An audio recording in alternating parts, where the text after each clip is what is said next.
May isang binatilyo na iniiwasan ng mga tao sa Barrio Estrella.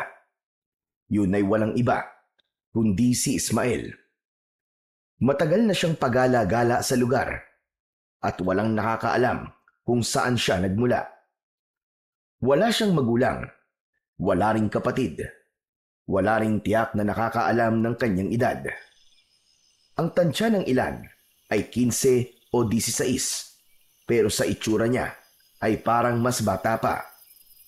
Payat siya, maitim na parang sunog sa araw, laging marumi ang damit at amoy pawis. Wala siyang permanenteng tirahan.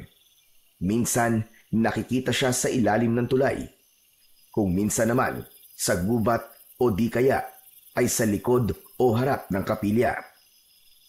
Marami sa mga taga-baryo ang naniniwala na merong daw dalang malas si Ismael. Sa tuwing may nangyayaring masama, palaging siya ang sinisisi. Tulad na lamang nung namatay ang mga alagang isda ni Caminandro. Nangyari ito sa araw na napadaan si Ismael sa isdaan. Isa pa ay ang batang nasagasaan. Sabi ng ilang nakakita, dumaan daw ang bata sa tapat ni Ismael bago mangyari ang aksidente. Noon, tahimik lang siyang nakaupo sa gilid ng kalsada at namamalimos. Walang pakialam ang binatilyo sa anumang sinasabi nila tungkol sa kanya. Sanay na siya. Bawat linggo, may bagong tsismis tungkol sa kanya na may kinalaman sa mga kamalasan. Kapag naglalakad siya at napapadaan sa kalsada, napapansin niyang humihinto ang usapan ng mga tao. Yung iba naman, bigla na lang tatalikod. Yung mga bata, pinipigilan ng mga magulang na lumapit sa kanya. Pero kahit na ganun ang trato sa kanya ng mga taga-baryo, kailanman ay hindi siya nakipagtalo o nagtanim ng sama ng loob. Tahimik lang siya. Wala rin siyang lakas ng loob para magsalita. Kahit gusto niyang ipagtanggol ang kanyang sarili, alam niyang wala ring makikinig sa kanya. Marami ang naiinis sa kanya. Madalas siyang ipetisyon ng mga tao na palayasin. Pero kahit ilang beses na siyang itinataboy, palagi siyang bumabalik. Isang gabi, dumating ang isang matandang lalaki. Magulo ang kanyang buhok. Mahaba na parang hindi nagsusuklay sa loob ng maraming taon. Puno ito ng alikabok at putik. Ang mukha nito ay balot ng dumi. Halatang walang ligo ang lalaki. Makapal din ang kanyang balbas. Ang suot niyang lumang t-shirt na kupas ay punit na sa bandang dibdib at may butas din sa tagiliran. Ang suot naman itong short ay masyado ng maluwag, pero may sinturon ito na gawa sa pinilipit na tela. Nakasapatos ang isang paa niya. Sira na ang unahan. Kita na ang daliri sa paa. Ang kabilang paa naman ay nakatsinelas na may butas sa gitna. Ano ba yan? Pambaho naman. Reklamo ni Mang Tonyo, may-ari ng isang karinderya sa baryo, asawa ni Aling Celia. Kasalukuyan silang nagsasara ng kanilang tindahan ng oras na yon. Napalingon ang matandang lalaki dito. Dahan-dahan lang, parang hindi nagulat o nasaktan sa kanyang narinig. Bagkus ay nakangiti pa ito. Napatakip ng ilong ang mga taong nakatambay sa harap ng karinderya. Hindi nila masikmura ang masangsang na amoy ng matanda. Tumigil ang matanda sa tapat ng mga tao. Tinignan sila isa-isa. Paparating na sila! Paparating na ang mga kampon ng kadiliman! Maganda kayo! Magsipagsisi na kayo sa inyong mga kasalanan! Walang Diyo. Pambihira talaga tong baryo natin. Sukin-suki tayo sa mga palaboy at baliwa. Tonyo, ano ba? Tama na nga yan. Isarado mo na to't nang makauwi na tayo. Bakit mo ba ako pinapatigil? Hindi mo ba naririnig yung sinasabi ng matandang yan? Ay nako, ewan ko ba sa'yo? Alam mo na nga baliw yung tao, papatulan mo pa. Hayaan mo na. Ay, hindi pwede. Mamaya dito pa tumambayan eh. Tulad doon sa pulubi na tinutulungan mo. Kaya minamalas ang negosyo natin eh. Pambihira ka naman, oo? Ang dami-dami mo na namang sinasabi. Aba, totoo naman yun ah. Ewan ko ba kung bakit masyado kang maawain at palaging kinakampihan ng mga ganyan. Wala namang pakinabang ang mga yan eh. Hoy, ano ka ba? Tumigil-tigil ka nga, Tonyo. Huwag kang ganyan magsalita sa kapwa mo. Halika na nga rito. Hayaan mo na lang siyang magsalita ng kung ano-ano. Wala namang sinasaktan o inaapakan eh. Mas masahol pa nga dyan yung mga tsismosa na laging nakaupo sa harap ng tindahan natin. Wala nang ginawa kundi manira ng tao. Ang punto ko lang naman, Celia, kapag narinig ng mga bata yung sinasabi niya, aba, baka matakot ang mga yon. Ay nako, Tonyo. Ewan ko sa'yo. Kung tutuusin mas nakakatakot pa nga ang lakas ng boses mo kaysa sa kanya. Sige na. Ipadlock mo na ang gate at tara na. Napakamot na lang sa ulo si Mang Tonyo at biglang natahimik. Bumuntong hininga siya at muling sumulyap sa matanda. Nang mapansin ng matanda na wala nang nakikinig sa kanya, tahimik siyang nagpatuloy sa paglalakad. Para siyang may hinahanap.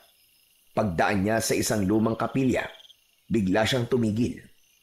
Tumingin siya sa lupa at nagsimulang manginig ang kanyang mga kamay. Ilang saglit pa, napaluhod siya at humagulgol ng iyak. Walang nakikinig! Walang naniniwala! Humanda kayo! Ano mang oras, magigising ang mga halimaw! Babalik ang mga nilalang na matagal nang ibinaon sa lupa! Maririnig niyo ang iyak nila! May paparating! May paparating na dilubyo! Biglang napabalikwas si Ismael sa kanyang pagkakahiga nang marinig ang tinig ng matandang lalaki. Kaagad niyang nakita ito sa gitna ng kalsada sa tapat ng kapilyang pinagtutulugan niya ng gabing yon.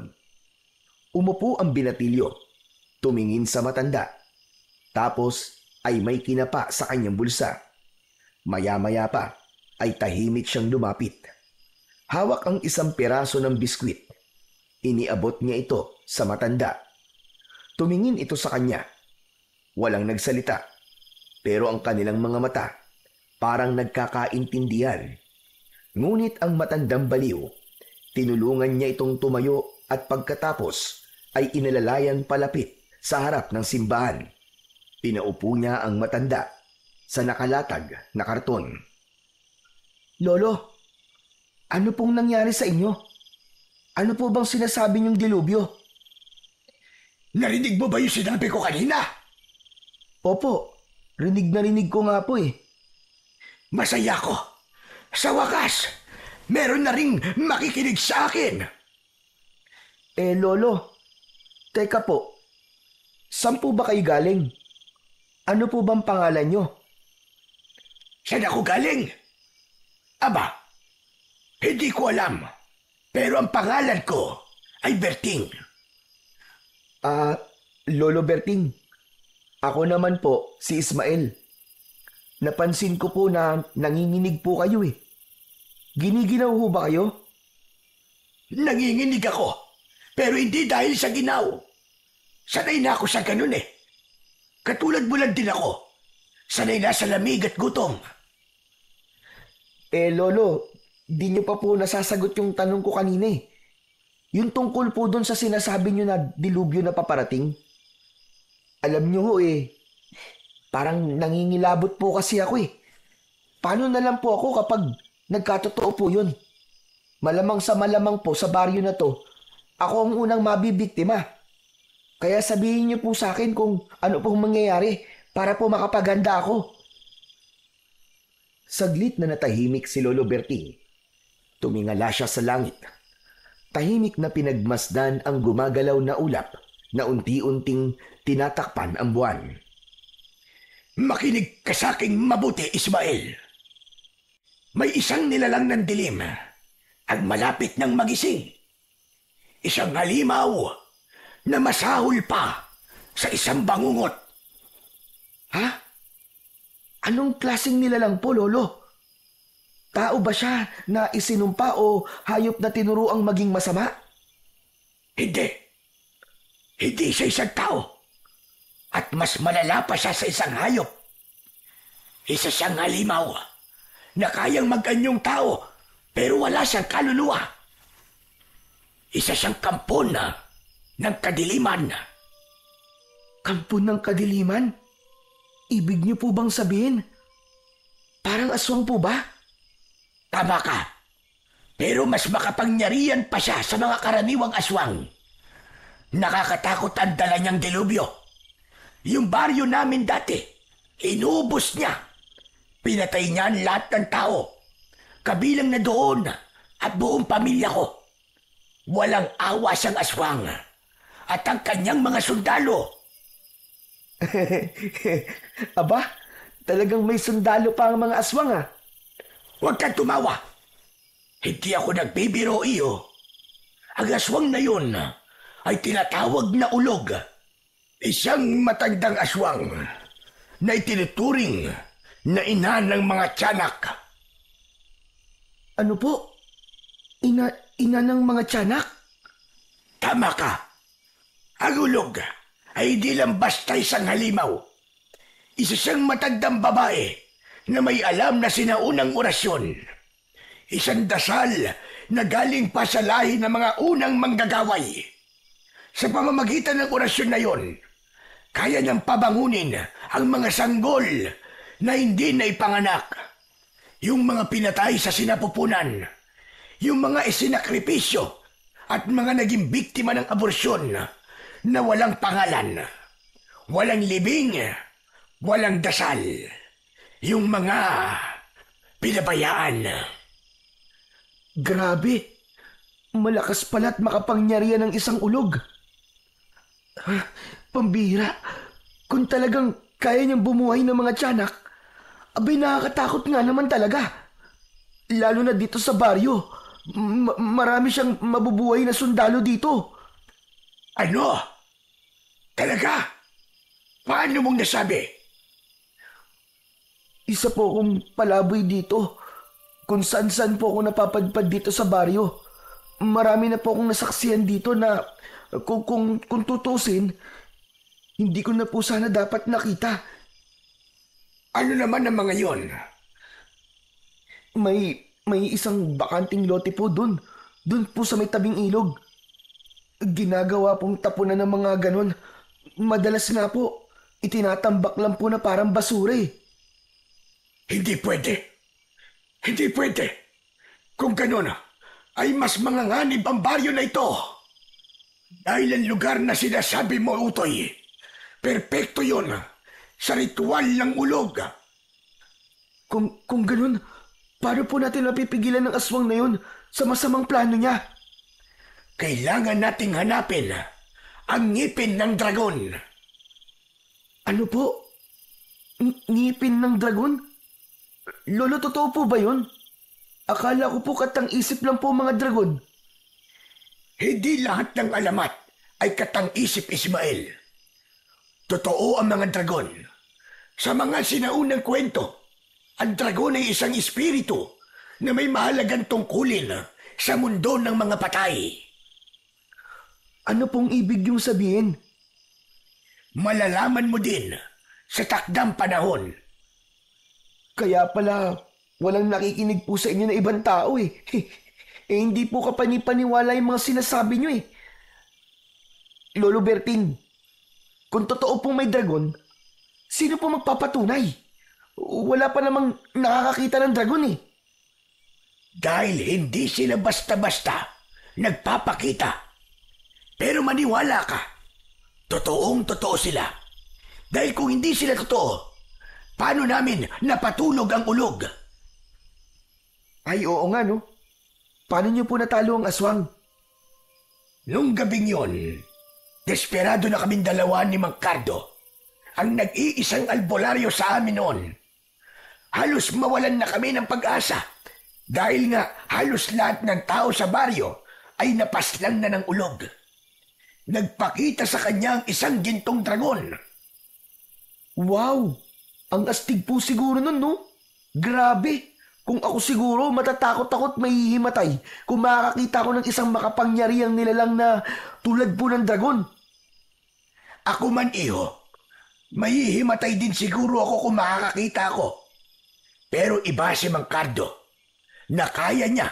Kaya naman, pinagkalooban siya ng isang gintong pangil o mas kilala sa tawag na mutya ng ngipin ng dragon. Ginamit ni Mang Cardo ang mutya na yon upang patulugin ang ulog sa huling sagupaan. Nang mawalan ng malay ang halimaw, kami na nga mismo ang naglibing sa kanya at kasama naming ibinaon sa lupa ang mutya. Lolo Berting, ano pong nangyari? Ba't biglang sasalakay po dito ang ulog ngayon? Dahil may nagnakaw ng mutya. Kinuha ito ng mga tangang magnanakaw na yon. Pero paano niyo po nalaman na ninakaw? Sinira nila ang libingan.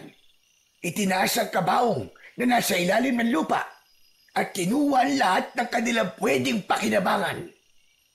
Kinuha nila ang mutya. Marahil inakala nilang isang ginto o kayamanan yon. Ang hindi nila alam, kamalasan at dilubyo ang hatid na sumpanon. At ang tanging paraan lang po para matalo ang ulog ay ang mutya, ganun po ba? Tama ka. Kaya Ismael, kailangan ko ang tulong mo. Hanapin natin dito. Ha? Dito po, Lolo Berting? Bakit dito po sa baryo namin? Dahil taga rito ang nagnakaw nun. Ginagamit nila sa pansarili nilang interes. Ganun po ba, Lo? Pero napakarami pong tao dito. Paano ko po malalaman kung sino pong may hawak ng mutya? Kausapin mo sila. Magtanong-tanong ka. Napayuko si Ismael. Hawak pa rin niya ang pakete ng biskwit. May natira pang isa. Kita sa mukha niya ang pag-aalinlangan. Lolo, hindi ko alam kung may makikinig po sa akin dito eh. Kasi dito po sa lugar namin, hindi po nila ako pinapansin. Saka, wala po akong halaga sa kanila dito. Hindi mo kailangan ng pansin nila. Kailangan mo lang ng lakas ng loob at pananampalataya. Dahil kahit ang pinakamahinang tinig ay kayang umalingaw-ngaw kung ito ay totoo. Tumango si Ismael. Kinagat niya ang huling piraso ng biskwit. Ramdam ko, Ismael. Hindi ka naniniwala sa akin. Ramdam na ramdam ko yon. Kaya bukas, sasamahan kita. Ipapakita ko sa iyo ang mismong libingan ng ulog. Hindi na sumagot ang binatilyo. Nakita niyang nahiga na ang matanda at sa isang iglap lang, nakatulog na kagad ito. Madilim-dilim pa nang magsimula ang lakad ni na Ismael at Lolo Berting. May mga hamog pa sa paligid at sobrang lamig. Ang mga bahay na nadadaanan nila ay halos sarado pa. Maya-maya nang makalampas sila sa baryo, mga 2 kilometro ang layo, pumasok sila sa loob ng kakahuyan. May makipot na daan papunta sa isang bahagi ng gubat na hindi na madalas puntahan ng mga tao. Tahimik sa lugar na yon at walang maririnig, kundi huni ng mga ibon at mga tunog ng sanga na kanilang naaapakan. Lolo Berting, sigurado ba talaga kayong ito yung dinadaanan natin? Ang kipot tsaka masukal po eh.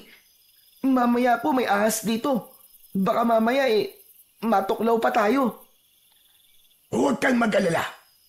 Kabisado ko ang lugar na ito. Ilang beses na rin ako nakarating dito. Basta't sumunod ka lang sa akin at huwag kang lalayo sa likod ko. Patuloy silang naglakad sa makipot na daan at pagkalipas ng halos 30 minuto ng paglalakad, huminto ang matanda sa harap ng isang kumpol ng matatandang puno. Isa dito ang may kakaibang itsura. may malaking hukay sa paanan nito. Napalunok si Ismael nang makita ito. Nandito na tayo. Dito nakalibing ang ulog. Yumuko si Lolo Berting at marahang tinanggal ang ilang tuyong dahon sa ibabaw ng lupa. Lumitaw ang isang lumang takip ng kabaong. Wasak ang gilid nito. May mga bitak na rin ang ataol. Halatang pinwersang buksan. Huminga ng malalim si Lolo Berting bago dahan-dahang iniangat ang takip. Sa loob, naroon ang ulog. Umalingasaw agad ang amoy na parang nabubulok na laman ng patay na hayop. Lumaki ang mga mata ni Ismael nang makita ang isang matandang babae na nakahimlay sa loob ng kabaong. Payat, halos butot balat na. Ngunit ang balat ay parang pinatuyong balat ng ahas. Nakalugay ang buhok nito. Maputi na lahat at magulo na animoy sapot ng gagamba. Ang mga kuko nito ay mahahaba, matalim at kulay itim. Ang kanyang mukha naman ay labis na nakapagbigay ng takot sa binatilyo. Ang isang mata kasi nito ay bahagyang nakadilat at kulay pula. Habang ang isa naman ay nakasara, malalim at natuyo na. Parang nakain na ng uod. Naaagnas na rin ang gilid ng kanyang muka. Yan! Iyan ang ulog. Ang aswang na ina ng mga tiyanak. Tumango si Ismael. Nakatitig pa rin siya sa walang buhay na katawan ng aswang. Lolo Berting, may tanong lang po ko. Ano yun, Ismael? Sige. Kung ganito po kasama ang nilalang na to, bakit hindi na lang nyo sinunog ang katawan niya? Bakit hindi nyo na lang po tinapos ang lahat habang mahina pa siya? Wala naman siyang karapatang mabuhay. Lalo na kung puro kasamaan lang ang dala niya. Hindi ganun kadali yun, Ismael. Ang ulog ay hindi basta-bastang nilalang. May laso ng katawan niya. Kapag sinunog mo yan, ang sino mang makakamoy ng usok ay siguradong matetepok. Hindi pwede ang karaniwang apoy. Dapat isang makapangyarihang apoy ang gamitin. Hala, grabe. Ganun po ba? Kung ganun talagang nakakatakot pala yan. Tama ka. At ayon sa kwento ng lolo ko noon, ang kanyang mga ninuno ay nakaengkwentro na din ng isang ulog. Sinunog nila ito, pero marami sa kanila ang sumuka ng dugo. Para daw silang sinasakal hanggang sa nawalan na ng hangin. Kaya po pala inilibing nyo na lang. Teka, bakit nyo nga po ba ako isinama dito? Dahil alam kong hindi sapat ang kwento lang iyo. Kailangan may makaalam ng totoo. Dahil kapag may nangyari sa aking masama, ikaw na lamang ang tanging pwedeng magpatuloy at magsabi sa kanila ng babala. Muling napatitig si Ismael sa matandang aswang. Bahagya siyang napaatras nang makitang tila gumalaw ang ilang daliri nito. Lolo! Lolo, tingnan niyo! Gumalaw po yung kamay niya! Huminahon ka at huwag ka masyado maingay at baka mapabilis ang pagising niya. Lolo! Lolo, tara na! Natatakot na po ako sa nilalang na yan! Ismael! Hindi na ako sasama pabalik sa baryo. Ha? Hindi na kayo sasama? Bakit po? Paano po ako? Hindi ako pwedeng umalis dito. Kailangan kong bantayan ang katawan niya para subukang pigilin ang pag-aasik niya ng lagim. Makinig kang mabuti sa akin, Ismael. Gawin mo ang lahat para maiparating sa mga tao ang pagdating ng dilubyo. Pero tulad nga po na sinabi ko kagabi, isa lang po akong pulubi. Wala po makikinig sa akin . Lahat sila tiyak na pagtatawanan lang po ko. Saka, isa pa, baka kung magsabi ako ng tungkol sa dilubyo, baka sa akin po isisi yun. Lalo na tagtingin po nila sa akin ay malas . Paano po sila maniniwala sa akin? Alam ko kung ano ang pakiramdam ng hindi pinaniniwalaan. Danas na danas ko na yan mula noon hanggang ngayon. Pero tandaan mo, minsan hindi mo kailangan ng tiwala ng lahat. Isang tao lang ang kailangan maniwala sa'yo. At yun na ang simula. Pero natatakot ako, Lolo Berting eh. Sana hindi na magkatotoo ang mga sinasabi mo, Lolo Berting. Yun din ang gusto kong mangyari. Pero malinaw ang pangitain ko. Magigising ang ulog na ito. At pag nagising siya, doon na siya maghahasik ng lagim. Tinignan nito si Ismael na puno ng takot at pagkalito. Bantayan mo ang gabi, iho. Pakinggan mo ang hangin. At kung may maririnig kang iyak ng sanggol, wag na wag kang lalapit. Lumayo ka kung kinakailangan. Dehado ako nito. Paano ako? Isa lang po akong palaboy eh. Saan ako magtatago? Kaya kailangan mahanap mo ang mutya ng ngipin ng dragon para mapatahimik kagad ang halimaw na ito. Paano ko po yun nahanapin? Kung hindi ka pwedeng magtanong, magmasid-masid ka. O sige na, umalis ka na habang maaga pa. Gawin mo sana ang lahat, iyo. At saka nga pala, may isang paalala pa ako. Ang ulog ay isang mapagpanggap na nilalang. Huwag kayong magtitiwala sa mga estranghero. Umalis na si Ismael mula sa libingan ng ulog. Habang naglalakad sa makitid at masukal na daan pabalik sa baryo, paulit-ulit na bumabalik sa kanyang isipan ang mga sinabi ni Lolo Berting. Natakot na siya para sa kanyang sarili. May bahagi sa kanyang isip na gustong tumakbo palayo. Iwan ang baryo. Umalis habang may oras pa. Iligtas ang kanyang sarili. Pero may mas malakas na tinig sa puso niya na hindi niya kayang talikuran ang baryo. Oo, madalas siyang hindi pinapansin. Tinatawag siyang malas, nilalayuan at minamaliit. Kung minsan ay sinasaktan pa. Pero sa kabila ng lahat ng ito, ang naging tahanan niya ay ang baryong ito. Dito siya natutong mabuhay. Dito siya umiiyak, tumatawa, kumakain, natutulog sa gilid ng kalye. At sa kabila ng lahat, dito siya umaasang isang araw ay may makakakita rin sa kanya bilang isang tao. Siya lang ang nakakaalam ng totoo sa nalalapit na panganib. Kahit alam niyang wala siyang pangalan sa mata ng nakararami, alam niyang hindi siya dapat na basta na lamang manahimik sa tabi. Kailangan niyang kumilos para sa kaligtasan ng baryo. Samantala, naiwan naman si Lolo Berting sa harap ng lumang libingan. Tahimik, hindi kumikibo. Tinititigan niya ng matagal ang kabaong na bahagyang natatabunan ng mga tuyong dahon. Humugot siya ng malalim na buntong hininga at marahang ipinikit ang mga mata. Waring binabalikan sa isip ang mga masalimuot at masakit na alaala sa kamay ng ulog. Ang nilalang na minsan na nagdulot ng lagim sa kanilang dating baryo. Pagdilat niya, muli niya itong tinitigan at nangako siya sa sarili na hindi na mauulit ang nangyari noon. Hindi na niya hahayaan na makalabas pa sa kabaong ang aswang. Babantayan niya ang libingan.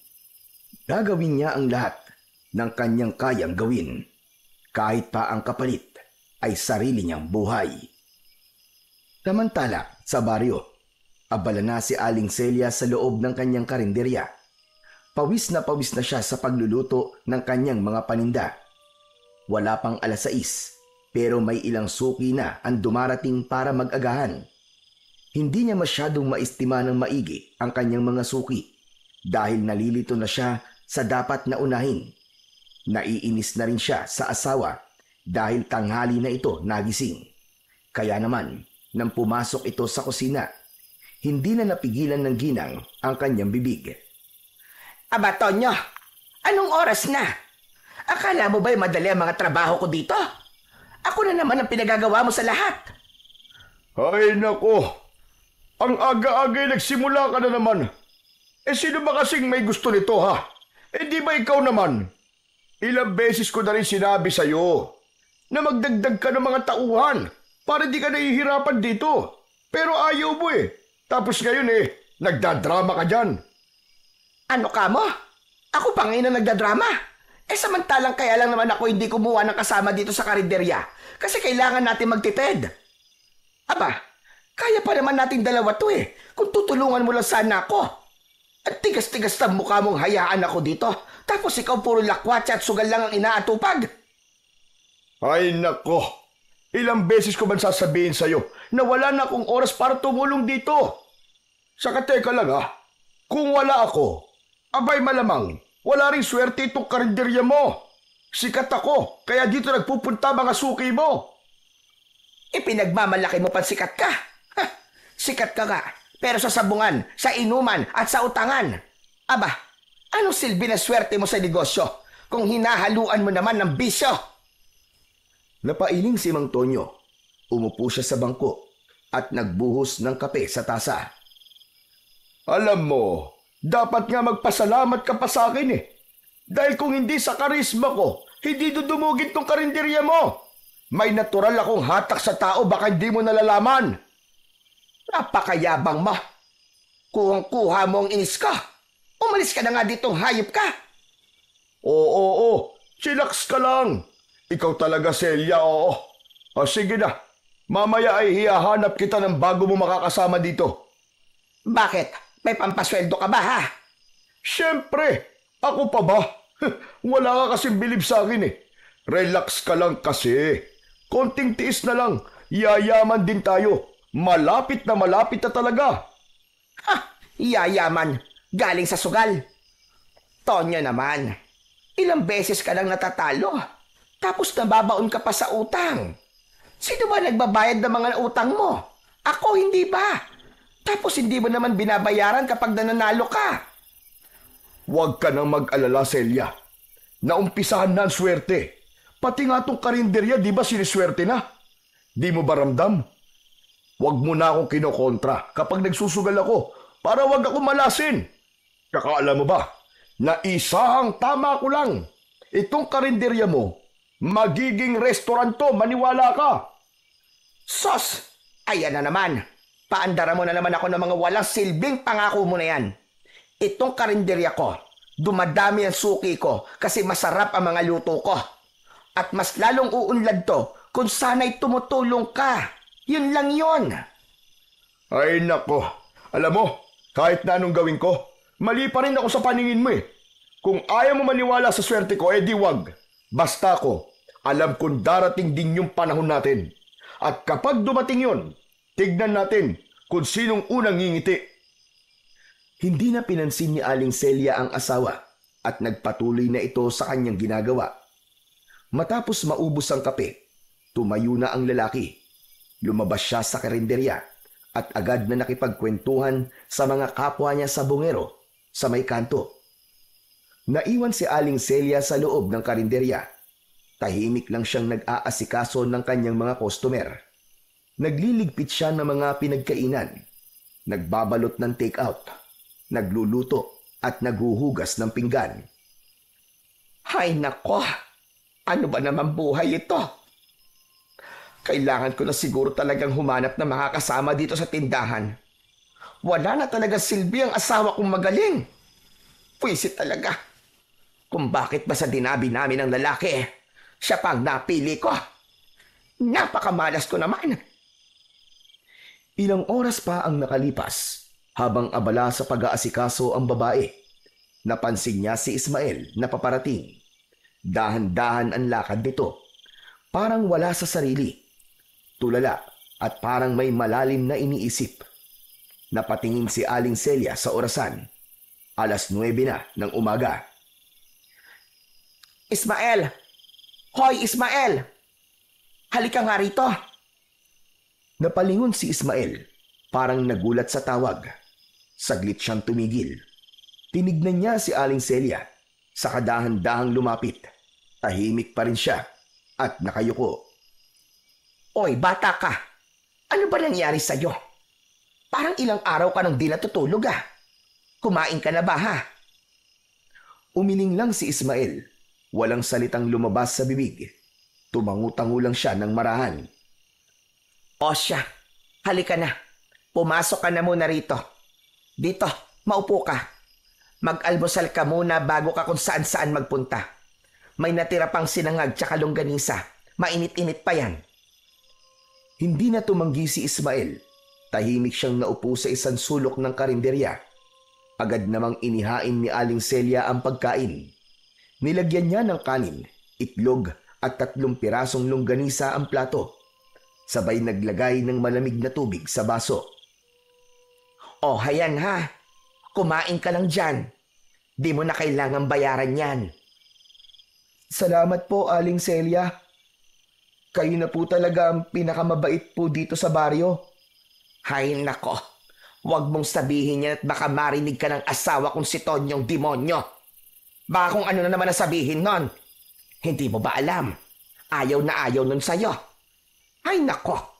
Ewan ko ba doon kung bakit? Kaya nga po, napapansin ko rin po eh. Hindi po ako makalapit kapag nariyan po siya. Pabayaan mo na. Wala namang alam yun kundi sugal, sabong at inom. Minsan nga iniisip ko mas mabuti pang wala na lang akong asawa eh. Perwisyo sa buhay ang asawa kong yon at walang silbi. Napangiti ng konti si Ismael sa sinabi ng ginang. Tahimik na nagsimulang kumain ang binatilyo. Gutom na gutom ito. Doon lang niya naisip na ilang araw na din siyang hindi nakakakain ng matino. Tulad ng nakarang araw na tanging ilang piraso lang ng biskwit ang kanyang ginawang panghapunan. Napansin naman ni Aling Celia na nanginginig ang kamay niya habang isinusubo ang pagkain. Nako, ganyan ka ba talaga kagutom? Kawawa ka naman. Di bale, may tinapay pa ako dyan. Itago mo para may pangmeryenda ka mamaya ha. Tapos mamayang gabi, dumaan ka dito. Bibigyan kita ulit ng pagkain. Talaga po?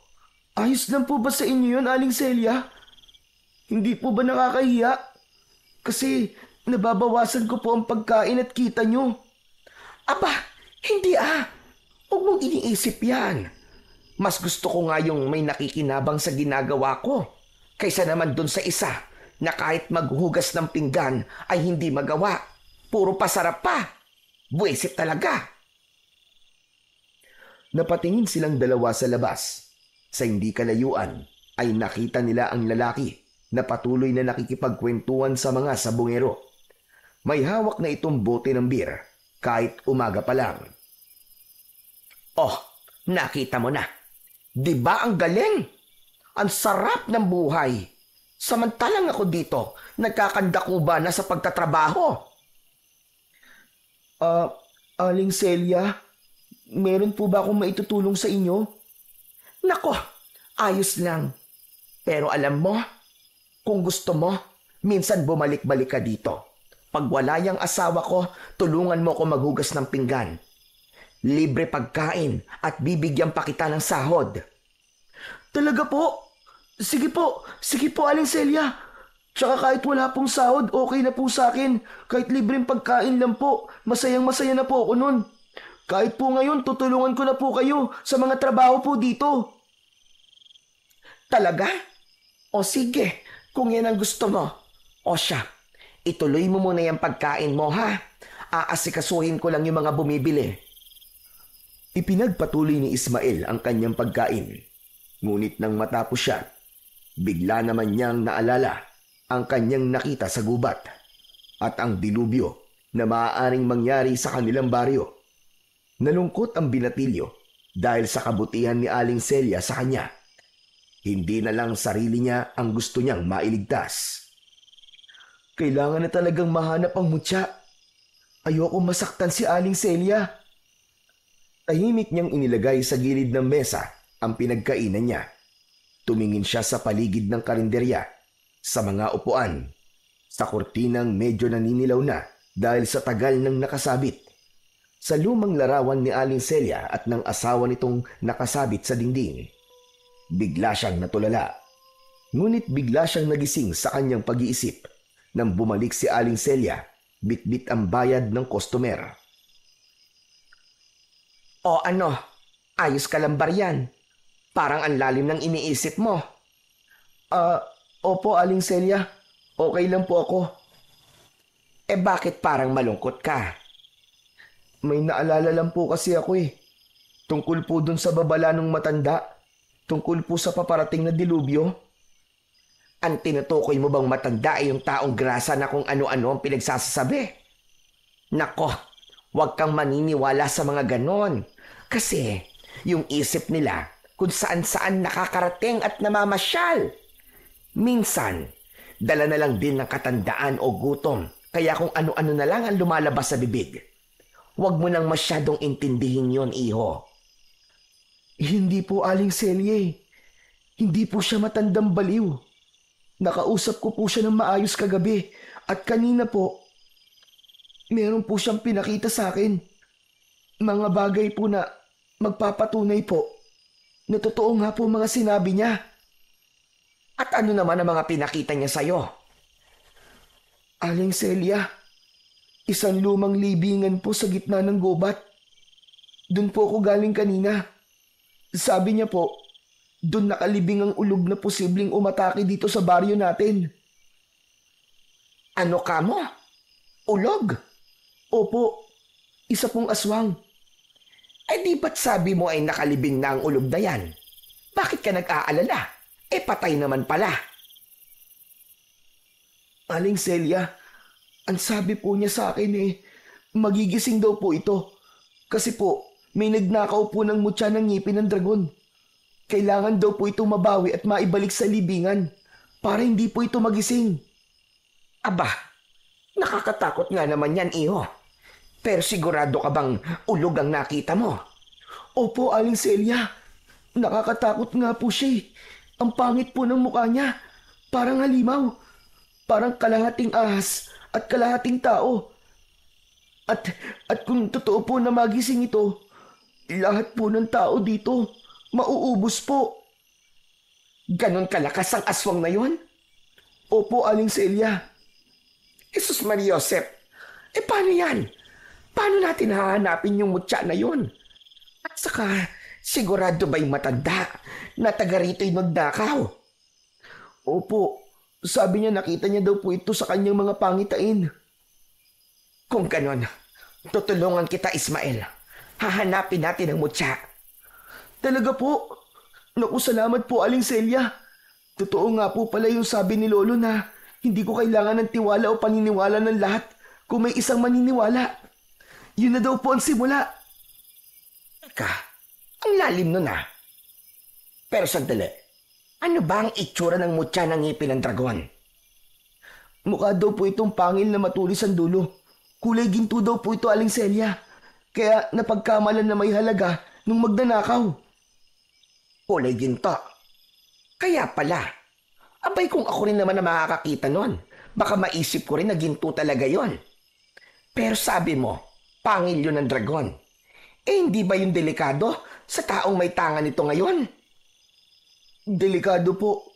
Sobrang delikado po dahil ito po ang dahilan kung bakit magigising po ang ulog. Ang mutya na nagpatulog dito ng mahabang panahon. Inilagay po yun ng isang biyasang albularyo para protektahan po ang lahat laban po dun sa malupit na aswang. O Ismael, ano ba yan? Parang lalo kong kinikilabutan sa kwento mo. Sa tono ng boses mo parang totoo nga.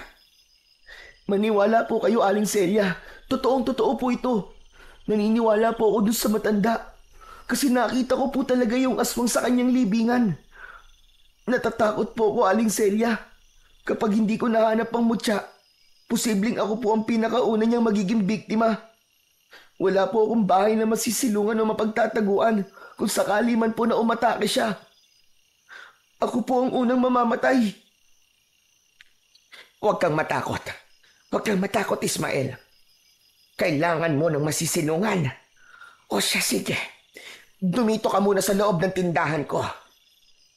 Po? Seryoso ako. Para mabawasan yung takot na nararamdaman mo. Dito ka. Ibibigay ko sa iyo ang isa kong susi. Mamayang gabi, kapag tahimik na, saka ka pumasok dito. Dito ka matulog. Maghahanda din ako ng hapunan mo. Ilalagay ko dun sa ref. Pero itong tatandaan mo.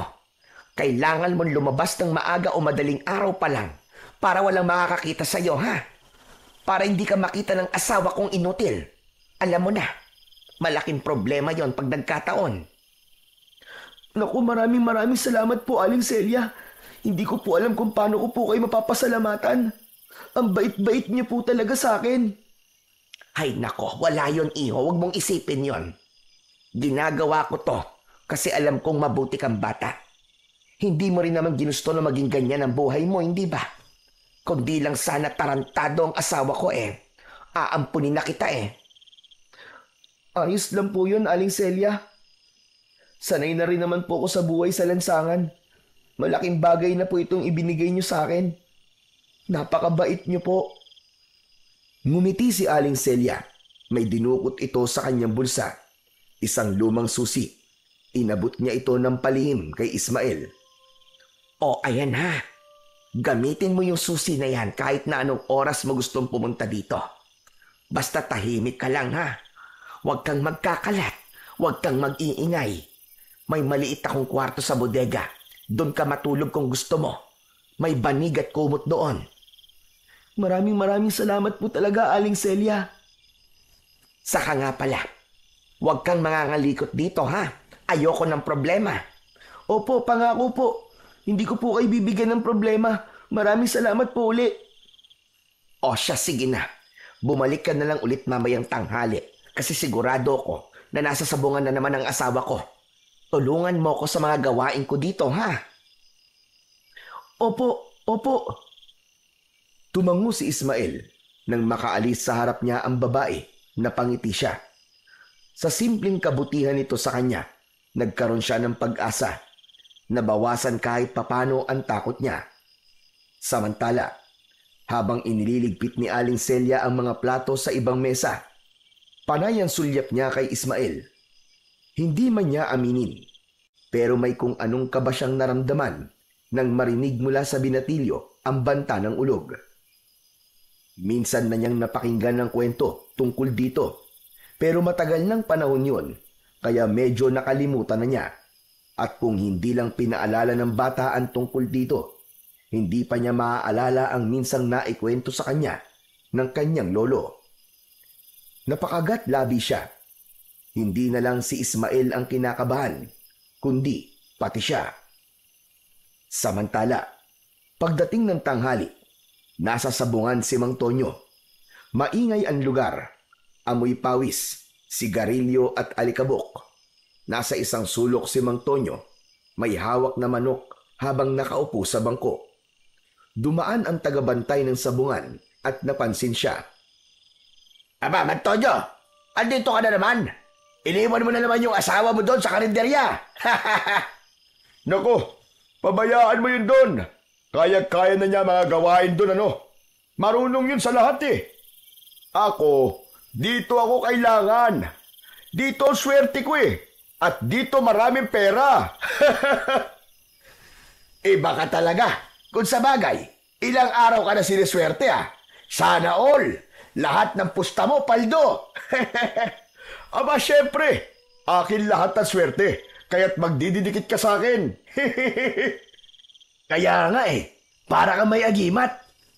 Aba, anong agimat? Wala. Wala akong agimat. Anong pinagsasabi mo? Swerte lang talaga ako. Tumawa si Tonyo, sabay lakad papunta sa gitna ng sabungan, habang patuloy ang tawanan at sigawan ng mga tao. Kinagabihan, matapos ang maghapong pagtulong sa karinderya, napaupo si Ismael sa tabi ng kalan. Tahimik na ang paligid. Wala na ang mga suki. Wala na rin ang amoy ng nilulutong ulam. Tapos na rin siya sa maghapong hugasin. Lumapit sa kanya si Aling Celia na may hawak na plastik ng mga panindang natira. Ismael, mauuna na ako ha. Uuwi na muna ako sa bahay. Pakicheck na lang itong pinto sa likod ha. Yung mga kaldero, bukas na lang linisin. Magpahinga ka na rin. Alam kong pagod ka na, iho. Opo, ako na pong bahala. Ngumiti lang si Aling Celia, pero may bakas ng pagod at pag-aalala sa kanyang muka. Lumingon pa ito sa paligid bago tuluyang lumabas at isinara ang pintuan.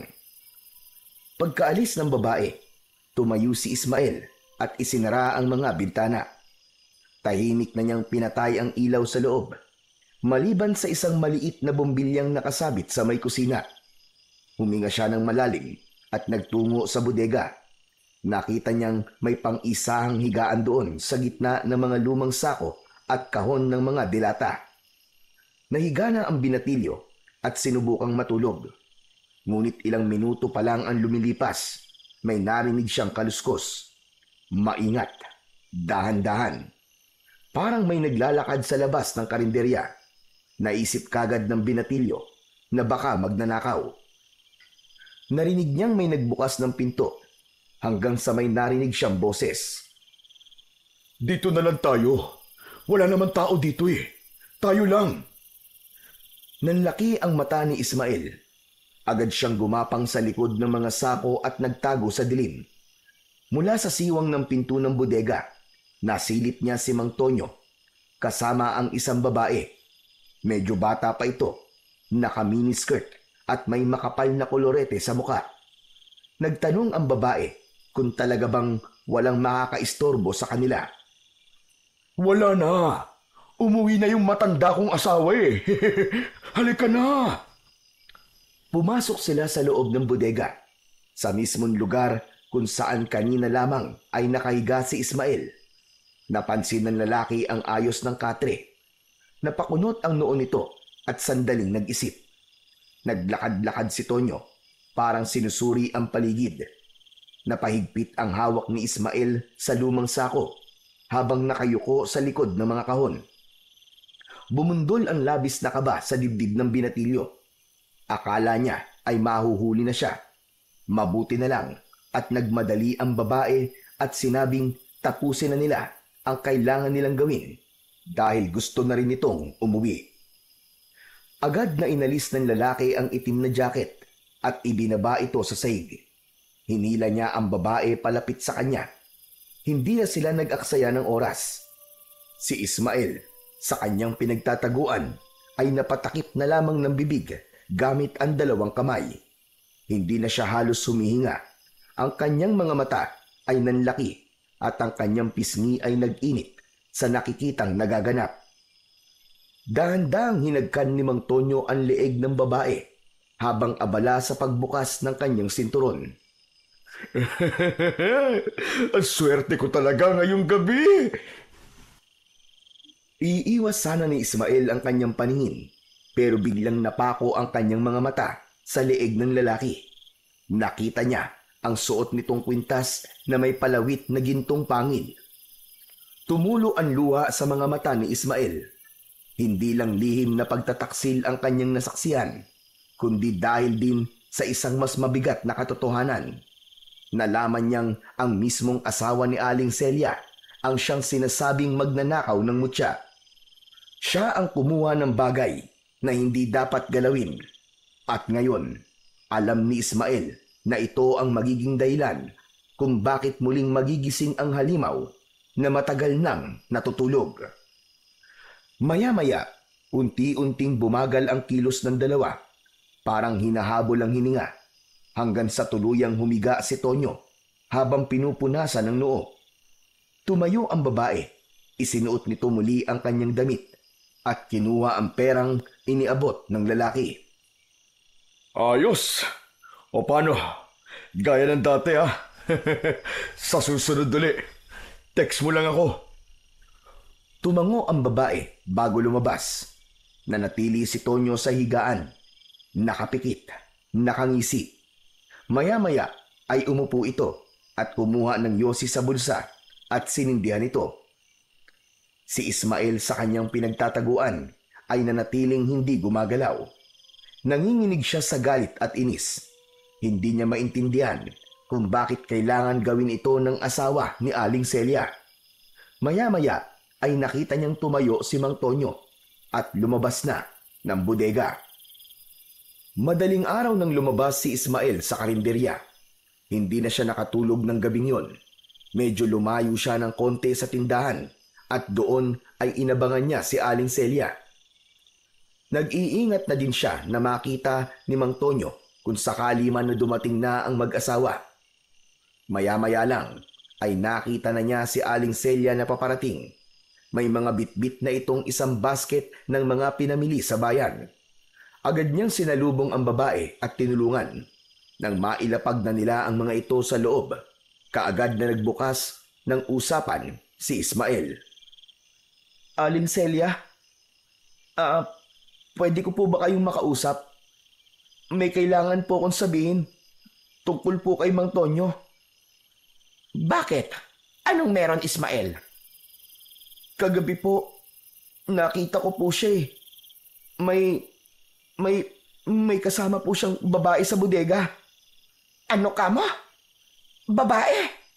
Abay, anong ibig mo sabihin? May babae po siyang dinala dito kagabi. Nakita ko po silang dalawa na may ginawa pong kababalaghan. Hindi. Hindi totoo yan, Ismael. Oo, lasinggero at sugaro lang asawa ko. Pero hindi niya ako lulukohin. Tigilan mo yung ginagawa mo, ha? Huwag mong sisiraan ang asawa ko. Hindi ko po siya sinisiraan, Aling Celia. Nakita ko pa nga po na binigyan niya po ng pera yung babae. Aling Celia, mukhang matagal na po nilang ginagawa yun sa inyo. Kasi parang wala lang po sa kanya ang lahat eh. Parang sanay na po. Tama na. Tama na, Ismael. Tama na. Wala kang karapatan na sabihin yan sa akin. Pero tinulungan kita kasi naaawa ko sa'yo. Tapos ganito ang igaganti mo. Sisiraan mo ang asawa ko sa akin. Sisirain mo ang pamilya ko. Hindi ko po intensyon yun. Sinasabi ko lang po ang totoo. Ayoko po kayong masaktan. At sa palagay mo, hindi ako nasasaktan sa mga sinasabi mo ngayon? Masakit to, Ismael. Hindi mo alam kung anong pinagdadaanan ko araw-araw. Pinanghahawakan ko na lang ang konting respeto na meron pa sa amin ni Tonyo. Tapos ngayon, sasabihin mong may babae siya. Aling Celia, nakita ko po talaga. Kitang-kita po ng dalawang mga mata ko. Hindi po ako nag-iimbento lang. Nakita ko po sila. Tama na. Tigilan mo na yan. Hindi ko na kaya. Napaupo si Aling Celia sa bangko habang hawak ang dibdib at nanginginig ang luha sa mga mata. Bakit kailangan kong malaman ito sa ganitong paraan? Pasensya na po kayo, Aling Celia. Gusto ko lang po talagang ipaalam sa inyo kasi ayoko pong makita kayo na niloloko po ng inyong asawa. Hindi po to para guluhin kayo. Okay lang, iho. Nabigla lang ako kasi sa'yo ko pa maririnig yan. Alam mo, matagal ko na rin naman nararamdaman na may mali. Pero pinipikit ko na lamang ang mga mata ko. Nilulunok ko na lang. Iniisip na baka guni-guni ko lang yung nakikita kong pagbabago sa ugali niya. Palagi kong sinasabi na baka pagod lang siya o baka stress lang sa pagsusugal niya. Pero tama pala ang hinala ko noon pa. Totoo palang may kinakalantari ng ibang asawa ko. Kasalanan ko siguro to. Marami na siguro akong pagkukulang sa kanya. Wala po kayong kasalanan, Aling Celia. Wala po kayong ginagawang masama. Ang sakit-sakit lang, Ismael. Dahil lahat ng sakripisyo ko, parang wala lang. Yung bawat timpla ko ng kape tuwing umaga, yung pagtitiis ko sa pagiging lasing niya, yung paglalaba ko ng marurumi niyang damit kahit amoy alak at sigarilyo. Lahat yun, parang tinapon lang niya. May isa pa po pala ako nakita, Aling Celia. Ano, Ismael? Nakita ko pong nasa kanya po ang mutya ng ngipin ng dragon. Ano ka mo? Bakit nasa kanya yun? Huwag mong sabihin. Opo, Aling Celia. Siya po yung nagnakaw sa mutya. Bakit niya gagawin yun? Paano? Hindi eh. Imposible yun, Ismael. Hindi gagawin ni Tonyo ang magnakaw lalo pat galing sa hukay. Numero unong matatakutin ng taong yun eh. Pero nagsasabi po ako ng totoo, Aling Celia. Tulungan niyo po ako makuha yun sa kanya. Kapag hindi natin nakuha ang mutya, wala na pong pag-asa. Magkakagulo po sa buong baryo. Marami ang mamamatay. Dahil posibleng anumang oras po ay magigising na po ang halimaw. Ismael, patawarin mo ko. Pero hindi ko alam kung kaya kong kunin yun kay Tonyo. Iba ang asawa ko. Kapag may ginawa kong hindi niya gusto, sinasaktan niya ako. Aling Celia, kung hindi natin mapipigilan ng aswang, maraming mamamatay. Hindi lang po ako. Baka pati kayo at lahat po ng kumakain sa karinderya nyo, lahat po ng mga bata. Baka pati ang anak nyo, mapahamak. Hindi ko alam kung kaya ko. Pero sige, susubukan ko, Ismael. Salamat po. Pangako, kapag nakuha na po natin ang mutya, magiging tahimik na rin po ang lahat. Pero kung sakali man po nahuli na ang lahat, asahan po nyo na poprotektahan ko po kayo. Hindi ko po kayo pababayaan, Aling Celia. Salamat, iho. Pero sinasabi ko na sa iyo ngayon, mahirap tong gagawin ko. Sana hindi lang to basta kwento, ha? Opo, hindi ko po kayo niloloko. Saglit silang nagkatitigan, parehong may takot sa kanilang mga mata. Habang tahimik na nag-iisip si Aling Celia at si Ismael ay may narinig na kaguluhan sa labas. Una, may hinang yabag. Pagkatapos mga boses, paunti-unting lumalakas. Nagkatinginan silang dalawa. Lumapit sila sa bungad ng karinderya at mula roon, nakita nila ang ilang tao na nagtatakbuhan. May nagsabi sa kanila na may namimigay daw ng regalo.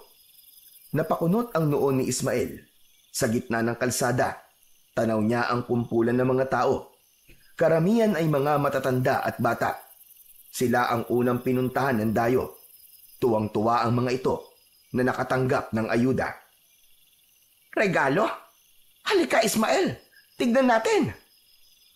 Sumabay sila sa agos ng mga tao hanggang sa marating nila ang gitna ng kumpulan. At doon, nakita nila ang tinutukoy ng mga tao. Isang magandang babaeng dayo.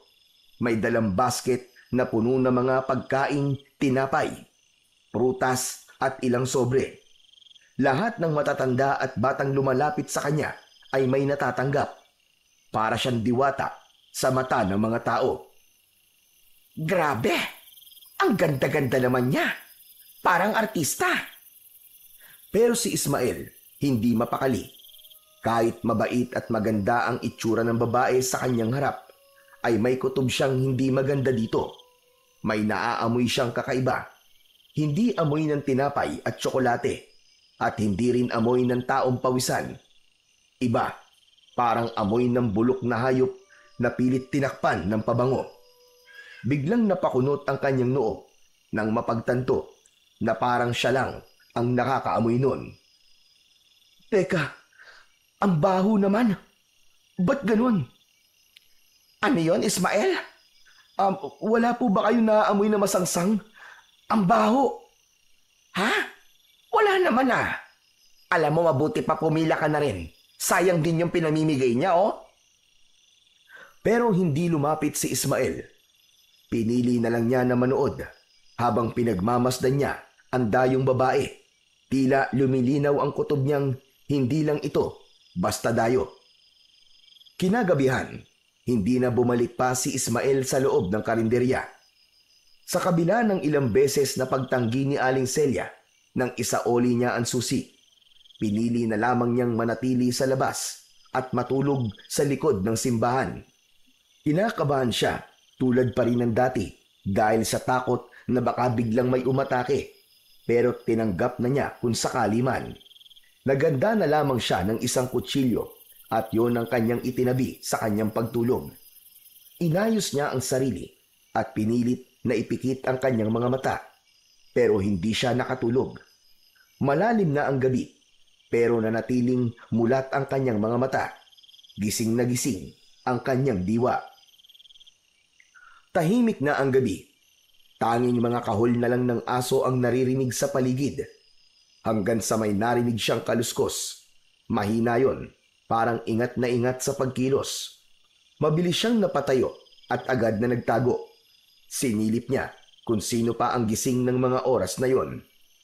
Doon niya nakita ang isang anino na naglalakad. Walang direksyon ang tingin nito at parang walang buhay kung gumalaw. Siya? Anong ginagawa niya rito? Nakilala niya ito, ang babaeng dayo. Hindi siya makapaniwala sa kanyang nakita. Parang wala ito sa sarili. Waring nasa ilalim ng kung anong hipnotismo. Sinundan niya ito, dahan-dahan, ingat na wag makalikha ng ingay. Ang direksyon ng babae, patungo sa bakanting lupang malapit sa ilog. Isang lugar na kinaiinisan, kinatatakutan, at kadalasang iniiwasan ng mga taga-baryo. Ang lugar kung saan itinatapon ang mga sanggol na walang pangalan. Yung mga hindi na piniling isilang.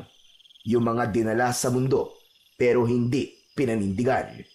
Yung mga iniwan, inabandona, hanggang sa mamatay, sa gutom, lamig o takot. Lahat ng tagaron alam ang istorya ng lupain yon, kaya walang pumupunta sa lugar na yon. Pabilis ng pabilis ang tibok ng puso ng binatilyo habang sinusundan pa rin ang babae. Alam niyang hindi na lang kutob at masamang hinala ang kanyang nararamdaman. Sigurado na siyang may mali sa babae. Anong gagawin niya dito? Mula sa kanyang pwesto, tanaw na tanaw niya ang babae. Nakatingin sa tubig. Parang umaawit ito pero mahina lang. Hindi maintindihan ni Ismael ang sinasabi nito. Ngunit malinaw sa kanyang hindi pangkaraniwan ang inaawit ng babae. Bigla itong lumusong sa tubig. Lumubog ito sa gitna ng ilog. Nakasilip pa rin ang binatilyo. Tahimik. Halos hindi na humihinga. Ilang segundo na ang lumipas. Walang gumagalaw. Wala rin kakaibang tunog kundi ang mahina at kalmadong tubig. Natakot si Ismael. Naisip niyang baka nagpakamatay ang babae. Lumapit siya sa may ilog at pilit na tinatanaw ang lugar kung saan ito lumubog. Isang minuto pa ay nagpasya na siyang tatalon na rin sana sa tubig. Ngunit biglang may umahon, pero hindi na ito ang parehong babae. Napaatras ang binatilyo. Nanlaki ang kanyang mga mata sa kanyang nakita. Napakagat sa kamay para hindi makalika ng sigaw. Nagulat siya at natakot sa kanyang nakitang nilalang. Ang kalahating katawan nito mula sa bewang paakyat ay naging kulubot na ang balat at may mga kaliskis. Ang ibabang kalahati naman ay hindi na tao. Isang dambuhalang buntot ng ahas ang pumalit sa kanyang mga paa. Makapal, madulas at kumikislot sa tubig. Nakatalikod ito sa kanya. Nanginig ang mga tuhod ni Ismael pero pinilit niyang humakbang palayo sa nilalang. Muli siyang nakapagtago sa likod ng isang puno. Ang babae sa kanyang paningin ay tila isang nilalang na mula sa alamat. Kalahating babae, kalahating ahas. Sigurado na siya, ito na nga ang ulog na ipinakita sa kanya ni Lolo Berto na dating nakalibing sa gubat. Hindi maaari ito. Gising na siya. Gising na ang ulog. Napatitig si Ismael sa aswang na nasa kanyang harapan. Nakita niya itong kumilos. Itinaas ang kamay nito sa langit at muling bumigkas ng isang dasal. Ang tinig nito ay malalim at parang may sumasabay na di lang dalawang tinig kundi marami. Parang boses ng ilang kaluluwang sabay-sabay na nagdarasal. Nagtakip ng tenga ang binatilyo. Ano to? Ano to? Diyos ko! Ano tong ginagawa niya? Habang nagpapatuloy ito, biglang gumalaw ang lupa. Sa ilalim ng malabnaw na putik, may isang kamay na umusli. Maliit pero matalas sa mga kuko. Dahan-dahan itong umangat sa lupa. Isang maliit na nilalang, parang bata, pero may kahindik-hindik na anyo. Maputla ang balat, kulay abo, parang bangkay. Ang mga mata nito ay namumula. Ang bibig ay punong-puno ng matutulis ng ngipin. Halos hindi kasya sa maliit nitong bibig, kaya't nakabuka ito na tila laging galit. May maliit din itong mga sungay sa gilid ng ulo, at ang paghinga nito ay parang huni ng pusa na paos at galit. Gumapang ito palabas ng hukay at lumapit sa ulog. Ngumiti ang babae nang makita niya ang tiyanak na nasa kanyang tabi. Itinuloy ng matandang babae ang kanyang pagdarasal, at si Ismael naramdaman ang biglaang pagbigat ng hangin. Gumuhit sa langit ang matatalim na kidlat. Animoy parang galit na galit. Humigpit ang hawak niya sa kanyang dibdib at hindi niya alam kung ano ang gagawin. Maya-maya pa ay narinig na niya ang mumunting kaluskos at sa muli niyang pagsilip, nakita niya na ang sunod-sunod na pagbangon ng mga patay na sanggol. Diyos ko! Ang daming tiyanak! Maingat na umatras ang binatilyo. Halos hindi na humihinga. Ilang sandali pa ay nakalayo siya sa lugar na yon. Tumakbo siya ng ubod bilis. Hindi na niya ininda ang mga sanga na tumatama sa kanyang muka o ang mga tinik na bumabaon sa kanyang mga paa. Diretso siyang tumakbo, basang-basa at nilalamig, habang sa loob niya ay nananalangin siya na sana ay hindi siya sinundan ng mga halimaw. Mas binilisan pa ng binatilyo ang pagtakbo. Halos mawalan siya ng lakas habang binabaybay ang madilim at maputik na daan. Isa lang ang naisip niyang puntahan ng mga oras na yon. Yun ay walang iba, kundi si Aling Celia. Sa wakas, ligtas siyang nakarating sa bahay ng babae. Nanginginig ang kamay niya habang sunod-sunod na kumatok. Aling Celia! Aling Celia! Buksan niyo po ang pinto! Ilang saglit ay bumukas ang pinto. Gulat na gulat si Aling Celia nang makita ang binatilyo. Basang-basa, maputik at takot na takot. Diyos ko! Ismael! Ano nangyari sa'yo? Ba't ganyan ang itsura mo? Tulungan niyo po ako. Kailangan na po natin yung mutya. Nabuhay na po sila, Aling Celia. Nandito na po ang ulog. Nabuhay na po ang mga tiyanak. Sandali lang. Huwag kang masyadong maingay. Nandito ang asawa ko, lasing. Hindi niyo po ako naiintindihan eh. May mga halimaw na po. Nakita ko po sila. Paparating na po ang dilubyo, Aling Celia. Parang awa niyo na po. Kunin niyo na po sa asawa niyo ang mutya. Yun na lang po ang tanging paraan para mapigilan ang kampo ng kadiriman. Napaatras si Aling Celia. Hindi makapagdesisyon kung ano ang gagawin. Pero bago pa niya maisip ang susunod na hakbang, ay may narinig silang malalim na boses mula sa loob. Celia! Sino ba yan nandyan na? At bakit tayo ginagambala sa 10 oras ng gabi? Sino ba yan? Sumulpot ang lalaki mula sa sala. Hawak pa ang isang bote ng gin sa kamay. Namumula ang muka at halatang kanina pa naglalasing. Ah! Ikaw na naman pala. Ano pa kayo mo ba rito ha? Umalis ka na nga. Huwag kang magdala ng kamalasan sa pamamahay namin. Kung kailan sunod-sunod na swerte ko bigla ka na naman susulpot. Baka dahil sa'yo, matigil ang lahat ng biyayang dumarating. Mang Tonyo, makinig ka po kayo sa akin. Kailangan niyo pong ibigay sa akin ng mutya ng ngipin ng dragon ngayon din. Kailangan natin yun para mailigtas ang lahat. Si Raulo ka ba? Bakit ko naman nabibigay sa'yo ang bagay na nagbibigay ng swerte sa akin, ha? Alam mo ba simula ng kunin ko to, ay naging sunod-sunod na ang panalo ko sa sabong? Kaya bakit ko ito ibibigay sa'yo? Si Raulo ka pala Nasa'yo talaga ang ngipin ng dragon, Tonyo? Anong ngipin ang sinasabi mo? Ang kinuha ko, yung gintong pangil na pampaswerte. Anong pampaswerte? Malas ang bagay na yan, Tonyo. Paano mo nakuha yan? Nagsimulang magkwento si Mang Tonyo. Ayon sa kanya, nagsimula ang lahat ng mapag-usapan nilang mga sabungero ang tungkol sa mga anting-anting na pampaswerte at kung ano-anong kababalaghan.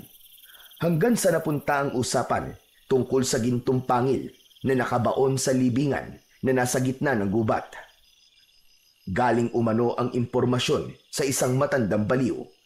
Dito nila narinig ang tungkol sa pampaswerteng anting-anting. Habang ang iba niyang kasama ay natatawa at nagsasabing kwento lang yon ng mga lasing, si Mang Tonyo ang sumeryoso dito. Tinandaan niya ang bawat detalye ng kwento, kasama na dito ang lokasyon. Kaya naman, kahit takot sa patay o sa mga multo, pinuntahan niya ang lugar na yon. Ani ay walang tao ang aasenso sa takot. Dala ang sako, itak at asarol. Tinungo niya ang libingan. Matagal din siyang naghanap, pero hindi siya tumigil. At sa wakas, nang makita niya ito, agad niyang hinukay at nakita nga niya ang kwintas na nagbibigay ng swerte.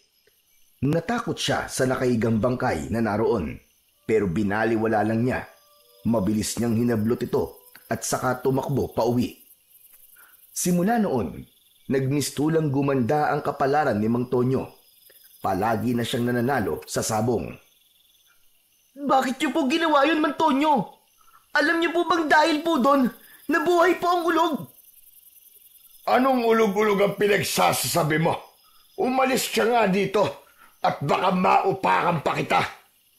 Tonyo, pakinggan mo muna si Ismael. Paano kung totoong sinasabi niya? Ano? Ikaw din? Naniniwala ka sa pulubing baliw na yan? Wala kang magulang yun eh. Tapos ngayon, wala na ring utak. Totoo po ang sinasabi ko, Manong Tonyo. Nung kunin niyo po ang mutya na yan, na wala kapangyarihang pumipigil sa alimaw na magising. Ngayon bumangon na siya. Naroon siya sa bakanting lote, doon sa tabing ilog. Nakita ko po mismo. Yung babaeng kalahating ahas. Binuhay niya po ang mga sanggol na nakalibing doon. Yung mga sanggol na naging mga tiyanak. Ibigay niyo na po sa akin ang mutya. Parang awa niyo na po. Nanganganib tayong lahat. Nanganganib po ang buong baryo. Ano ngayon kung totoo? Anong kinalaman ko dyan, ha? Kung may kakayahan ng mutya na to na proteksyonan ang sarili ko, aba, hindi mas lalong hindi ko to ibibigay sa'yo. Ano ko, Hilo? Ano naman magagawa mo? Isa ka lang binatilyo na walang silbi. Pulubi ka lang. Aba, sandali lang naman, Tonyo. Huwag ka naman ganyan magsalita sa kanya. Ano ka ba naman, Celia? Huwag mo nang ipagtanggol ang siraulong yan. Kanina ka pa. Kung gulpiin kaya kita, gusto mo? Huwag po. Huwag po, Mang Tonyo. Huwag niyo po sasaktan si Aling Celia. Ako na lang po nakikiusap. Ibigay niyo na po sa akin ang kwintas. Ba't makulit ka talaga, no? Wala akong ibibigay sa'yo. Lumayas ka na nga dito. Kung hindi niyo po ibibigay yan, ako na lang po ang kukuha. Dali-daling sinugod ng binatilyo ang lalaki para agawin ang kwintas. Nagkagulo sila bigla. Nahulog ang bote ng alak. Si Tonyo, agad na sinuntok si Ismael. Tumilapon ito sa sahig. Duguan ang labi. Tonyo! Tonyo, tama na! Tigilan mo siya! Hindi ka ba nahihiya sa sarili mo? Pati bata ay pinapatulan mo! Tumigil ka, Celia. Kung gusto mo, sumama ka na sa kanya. Sige, lumayas kayong dalawa. Hindi ko kayo kailangan. Habang galit na galit si Mang Tonyo, hindi niya namalayan na hinablot na ni Aling Celia ang kwintas mula sa kanyang leeg. Nang ibaling ni Mang Tonyo ang atensyon niya kay Celia, huli na. Nakita niya itong hawak-hawak na nito ang mutya. Anong ginagawa mo, Celia? Ibalik mo sa akin yan! Ibalik mo, sabi! Hindi ko na kayang suportahan niyang katarantaduhan mo, Tonyo. Sawang-sawa na ako. Ayoko na maging parte ng kasakiman mo. Celia, ibalik mo sa akin yan. Alam mo ba lahat ng meron tayo ngayon ay dahil sa anting-anting na yan, ha? Hindi. Hindi ko alam. Pero dahil ikaw na rin ang nagsabi, mas lalong alam ko na mali ito. Hindi ko na maaatim ang ginagawa mo. Alam mo ba dahil sa bagay na to, nagbago ka? At habang tinitignan kita ngayon, hindi na ikaw yung lalaking pinakasalan ko. Tama na po, Mang Tonyo. Wala po akong masamang gagawin. Ang mutya po na yan ay gagamitin lang po natin para mailigtas ang baryo laban sa aswang na ulog. Wala akong pakialam kung anong klase ng dilubyo ang dumating. Ibalik mo sa akin yan, Celia. 1, 2. Huwag mo nang paabutin ng 3. Kundi ano? Sasaktan mo ko? Papatayin mo ko? Ganyan ka na ba talaga? Wala ka ng konsensya. Maaatim mong may mamatay na dahil lang sa anting-anting na ito. Ipagpapalit mo ang buhay nating lahat para lang mapasayo ang mga bagay na gusto mo. Akin na yan. Ibalik mo sa akin yan eh. Eto, Ismael, kunin mo kwintas. Gawin mo ang tama. At sana, magtagumpay ka sa pagliligtas sa baryong ito. Agad na umalis si Ismael. Hawak-hawak ang mutya. Patuloy pa rin ang ulan. Kasabay ang malalakas na kulog at kidlat. Hanggang sa narinig niya ang malakas na tinig ni Mang Tonyo mula sa likod. Isinusumpa kita, Ismael! Huwag kang magpapakita sa akin, kundi papatayin kita! Papatayin kita! Hindi na siya lumingon. May mas mahalaga siyang bagay na dapat tapusin. Samantala, sa loob ng bahay, halos hindi na makagalaw si Aling Celia nang dahil sa takot. Nanginginig ang kanyang mga kamay habang pinipigilan ang luha. Pabalibag na isinara ni Mang Tonyo ang pinto. Tumitig siya kay Aling Celia, matalim at nakakatakot. Bakit ginawa mo sa akin to, Celia? Niloko mo ko. Ninakawan mo ko ng isang bagay na nagbibigay sa atin ng swerte. Lumapit siya. Mabigat ang bawat takbang at napapaatras naman si Aling Celia hanggang sa marating ang dingding. Ginawa ko yon kasi yun ang tama. Hindi ko na kayang panoorin kang tuluyang lamunin ng kasakiman. Dahil sa mutya na yon, mas naging suga pa ka sa sugal, sa alak, at pati sa babae. Anong babae? Linawin mo nga yung sinasabi mo. Huwag ka na magkaila. Alam ko lahat ng mga ginagawa mo, Tonyo. Pati yung kababuyan na ginagawa niyo sa bodega sa karinderya. Kaya wala akong pakialam kung sakali mang malasing ka ulit kasi wala na sa'yo ang mutya. Mas okay nga yun eh. Kapag wala ka ng pera, titigil ka na sa kakasugal mo. Titigil ka na rin sa mga pambababae mo. Baka sakaling matauhan ka. Parehong natigilan ng dalawa at napatingin sa pinto nang makarinig ng mumunting yabag sa labas. Parang may nagmamarcha. Kagad silang lumapit sa may bintana at sinilip kung ano ang nangyayari sa labas. Maya-maya ay nakarinig sila ng sabay-sabay na iyak ng mga sanggol sa labas. Kasunod nito ang malalakas na tahol ng mga aso. Wala pang 5 segundo, isang aso ang biglang napaalulong sa labis sa sakit. Tapos ay biglang tumahimik. Kitang-kita ng dalawa kung paanong pinagkaguluhan ng maliliit na halimaw ang alagang aso ng kanilang kapitbahay. Diyos ko po! Madali ka! Isarado mo mga bintana at pinto! Totoo nga sinasabi ng pulubi na yon. Diyos ko! Ano itong nagawa ko? Totoo ba nang dahil sa akin ay nabuhay ang mga halimaw na yon? Oo, Tonyo. Ikaw ang may kagagawa nito. Tignan mo! Tignan mo, Tonyo! Tignan mo mga halimaw na nasa labas. Nang dahil sa'yo, nanganganib na ang buong baryo. Biglang may malakas na kalabog sa pintuan. Parang may maliliit na katawan na pilit na umaakyat at kumakalmot sa dingding ng kanilang bahay. Kinakalampag din ng mga ito ang kanilang bubong. Umiyak ang kanilang anak nang marinig ang nakakatakot na ingay na yon. Lumabas ito ng silid at niyakap ang kanyang ina. Huwag kayong maingay. Sisiguraduhin kong walang masamang mangyayari sa atin ngayong gabi. Diyan lang kayo at kukunin ko lang ang itak ko para kahit papano ay may panlaban tayo kung sakali mang makapasok sila. Matapos kunin ang itak sa kusina, siniguro na din ng lalaki na nakasara at nakakandado ang mga bintana at pinto ng kanilang bahay. Maya-maya pa ay tumigil din ang ingay. Samantala, Habang papalayo naman si Ismael sa baryo, wala itong kaalam-alam na nagsimula ng magkalat ng lagim ang mga halimaw. Napakapit siya sa kwintas na nasa kanyang palad. Ramdam niyang nag-iinit ito at parang may sariling buhay at pakiramdam. Gayunpaman ay hindi niya ito binitiwan. Naglakad siya ng mabilis. Kahit madilim ang paligid, ay tinuntun niya ang gubat kung saan sila huling nagkita ng matandang baliw. Ngayong buhay na ang ulog at ang mga kampo nito, alam niyang ang matandang lalaki lang ang maaaring makatulong sa kanila dahil ito lang ang nakakaalam kung paano gamitin ang mutya at kung paano matatalo ang mga halimaw. Ngunit pagdating niya doon, hindi niya nakita ang matanda. Nakailang tawag na rin siya pero walang sumasagot. At nang tignan niya ang libingan, totoo ngang wala na doon ang nakita niya noong bangkay. Dahil sa matinding pagod, napaupo na lang ang binatilyo at isinandal ang likod sa isang malaking puno. Nakatulog siya nang di namamalayan. Kinabukasan, sa unang pagputok ng araw sa baryo, naunang nagising si Aling Celia. Gaya ng nakasanayan niya, lumabas siya ng bahay para magwalis.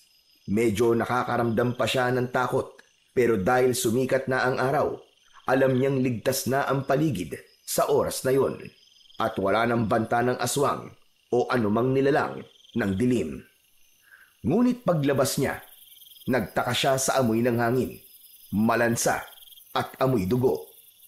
Agad niyang nakita ang patay na aso sa harap ng bahay nila. Nang puntahan niya sa likod ang mga alaga nilang manok at baboy, ganun na lamang ang panghihinayang niya nang makitang patay na din lahat ang mga ito. Ang mga manok, nakita niyang ulo na lang ang mga ito. Tapos yung baboy, wakwak ang tiyan at nagkalat ang mga bituka sa lupa. Tonyo! Tonyo! Tonyo, lumabas ka rito, madali ka! Tingnan mo ito! Bakit? Ano yun? Ano bang? Naku po! Hayop na mga aswang na yun. Ito palang mga alaga kong pinagdiskitahan nila kagabi. Mga buwisit sila. Mga pweste. Ang mga panabong ko, wala na. Hindi pa man sila nakakabawi sa gulat at panghihinayang, ay may dumaan silang kapitbahay at sinabi sa kanilang may mga patay na tao silang nakita sa iba't ibang bahagi ng baryo. Nagkatinginan ang mag-asawa. Pinagpawisan sila ng malamig at si Mang Tonyo halos hindi na makahinga. Sunod-sunod nagsilabasan ang mga tao, kanya-kanyang sigawan at iyakan. Ang ilan, hilam na ng luha ang kanilang mga mata. May ilang nagsabi na nakakita sila ng mga halimaw kagabi at ilan sa mga ito ang binulabog at tinakot na mga halimaw na yon. Ayon sa mga tao, aswang ang sumalakay sa kanila ng gabing yun. Nabalot ng takot ang buong paligid. Si Mang Tonyo hindi na nakapagsalita. Tumingin siya kay Aling Celia. Umalis ito at sumunod siya. Tinignan kung ano ang nangyayari sa paligid. Pagkalipas ng ilang sandali, umuwi na ang mag-asawa. Sabi ko naman sa iyo, Tonyo mali talaga na kinuha mo, mutya. Akala ko swerte lang ang makukuha natin sa bagay na yun eh. Hindi ko naman talaga inakalang ganito ang mangyayari. Anong gagawin natin ngayon, Tonyo? Hindi ko alam, Celia. Wala akong ideya sa kung anong pwede natin gawin. Pero mabuti pa, ay umalis na tayo dito. Magsimula na lang tayo ng panibagong buhay sa ibang lugar. Ano? Naririnig mo ba yung mga pinagsasabi mo, Tonyo? Ikaw ang dahilan nito. Tapos iiwan mo lang ng ganito. Wala ka ba talagang konsensya? Sabihin mo na kung anong gusto mong sabihin. Pero ang importante sa akin ang buhay natin. Lalo na ng anak natin. Teka, nasa na pala yung bata? Baka nandun sa kwarto niya natutulog. Parehas nilang pinuntahan ng kwarto ng kanilang anak. Pero sa kasamaang palad, wala ito doon. Nagpalitan sila ng tingin. Parehong halata ang takot sa kanilang mga mata. Hindi ito pwede. Kanina lang nandito pa siya eh. Elisa! Elisa, anak! Anak, nasan ka ba? Bumalik ka na rito sa bahay. Tumakbo sila sa likod ng bahay. Pinuntahan ng palikuran ang maliit na bodega, ang lugar kung saan palaging naglalaro ang bata. Pero wala ito ron. Elisa! Elisa, anak! Ikaw ang may kasalanan nito, Tonyo.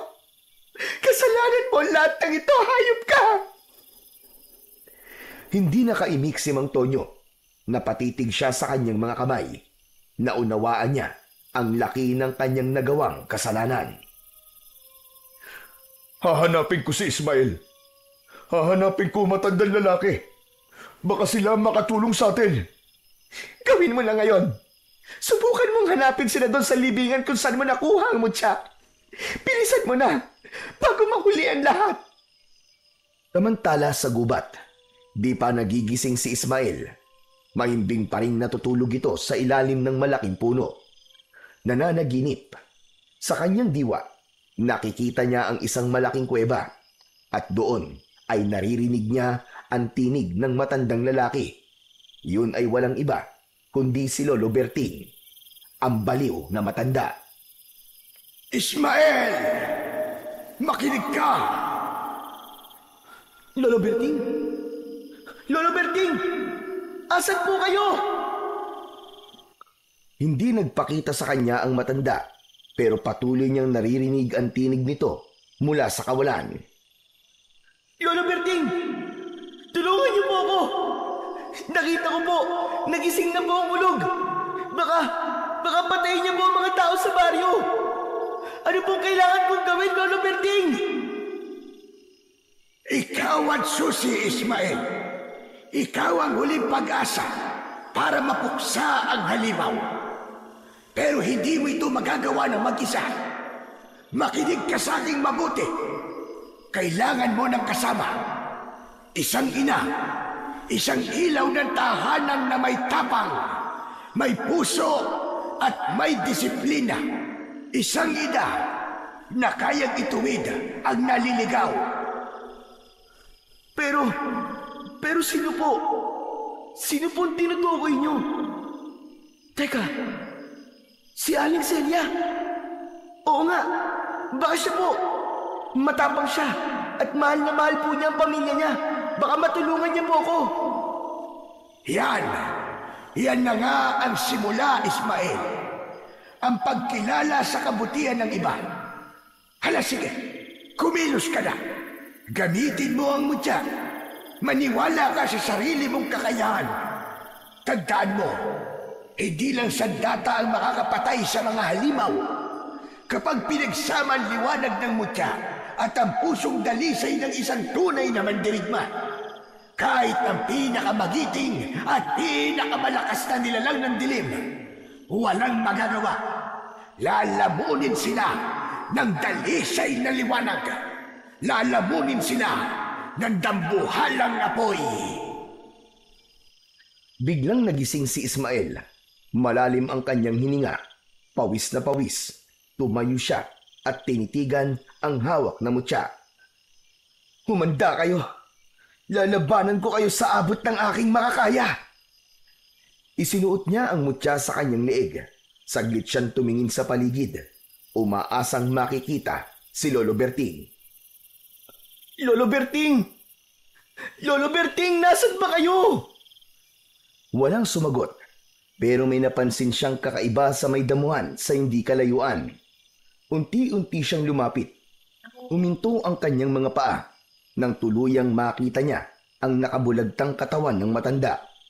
Maputla na ito, wakwak ang tiyan at puno ng kagat at kalmot ang kanyang katawan. Nakadilat pa ang mga mata nito. Parang punong-puno ng takot sa huli nitong mga sandali. Lolo Berting! Lolo Berting! Tumulo ang luha sa kanyang mga mata dahil sa sakit at panghihinayang sa pagkawala ng matandang minsan ay gumabay sa kanya. Biglang may mga yabag sa kanyang likuran. Ismael! Ismael! May kailangan ka malaman. Mantonyo! Agad niyang hinawakan ng mahigpit ang kwintas at bahagyang umatras palayo sa lalaki. Huwag ka mag-alala, Ismael. Hindi ko nakukunin ang mutya na yan. Pumunta ako dito para ipaalam sa'yo na umatake na ang mga halimaw kagabi. Maraming kababaryo natin ang namatay. At ang anak ko nawawala siya. Nawawala si Elisa. Ikaw lang at ang matanda... Bigla itong natigilan nang makitang patay na ang matandang lalaki. Hindi. Ano nangyari? Sino ang tutulong sa atin ngayon para mapuksa ang mga halimaw na yun? Tayo po, Antonio. Tayo po magtutulungan para mawala na mga salot na yon. Kailangan na po nating magbadali. Kailangan nating bumuo ng isang magandang plano kasama ang iba nating mga kababaryo. Kung handa tayo sa laban, matitiyak kung may pag-asa tayong manalo. Asahan mo ang tulong ko, Ismael. At ako na ang bahalang magkumbinsi sa mga kababaryo natin. Basta ipangako mo sa akin na hahanapin natin si Elisa pagkatapos ng laban na to. Ipinapangako ko po, Antonio. Hahanapin po natin si Elisa.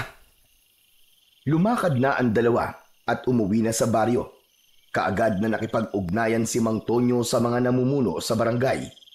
Nagpatawag naman ang kapitan ng agarang pagpupulong kasama ang lahat ng mga tanod at ibang kalalakihan ng baryo.